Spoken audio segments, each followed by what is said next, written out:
talking about why Westerns. Why Westerns now? Like, why do we think that Westerns, we're doing a whole month on them. That's how popular they have become. Why now? Well, genres, tend to go in cycles. Yeah. They never totally go away. Yeah, I think there's something about a simpler non-technological life.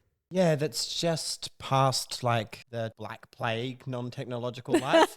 You know, It's still in the modern era. Yeah, it's still. Yeah, it's. Is it just cottagecore with a different hat? Like it's Possibly, that idea of it's rougher with a cowboy cottagecore. hat. It's like, rougher, I think. Cottage. Yeah. I think violence is explicit in a Western. Like it's really forefront. Like aggression and violence are baked in. So do we think that's inherent in the heroes of Westerns, the violence, or is it the setting? I feel like one of the reasons we're having Westerns at the moment is because it has traditionally lent itself to hyper-masculine, hyper-feminine. Very patriarchal, yeah. Yeah. So you're kind of dealing with a lot of the stuff we're dealing with in a really explicit way. There is hypermasculinity and violence, but I don't know. They always seem to look, well, at least visually, soft.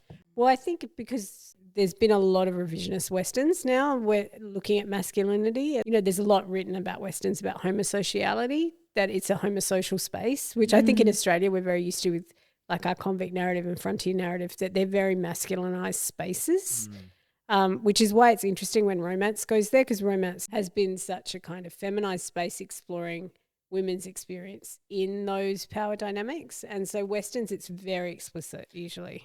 I don't know, is part of it this kind of escapist fantasy of going into this world that doesn't have the same structures as our current society? Yep. But part of that is a very colonialist fantasy of imagine if I was pioneering and I was in the wild and it was me and my wits. And the fiction's very different from the history, right? Because in history, what happens in homosocial environments is a lot of homosexuality. Yes. And also a lot of identity shifting. There are a lot of stories of transness, actually. There are all these stories about women who, to protect themselves, took on male identities and then lived out their lives as male identities, sometimes married, sometimes. So it's a really interesting space about what happens to this space that starts off with mostly men, which I think we're used to in Australia. Those kinds of, like, what you get is a culture that is hyper masculinized, but also really traumatized. Yeah, there's also this outlaw vibe to Westerns as well, right? These people that are out there, like you said, with just their wits and their brawn, that are out without any law to stop them, you know? You can be anything you want. You can be anything you want to be out in Rewrite the wild your West, whole life. Having this world be this hyper masculinity and this like very rigid gender roles makes it such a fun play space for playing with gender. Yeah, it totally does.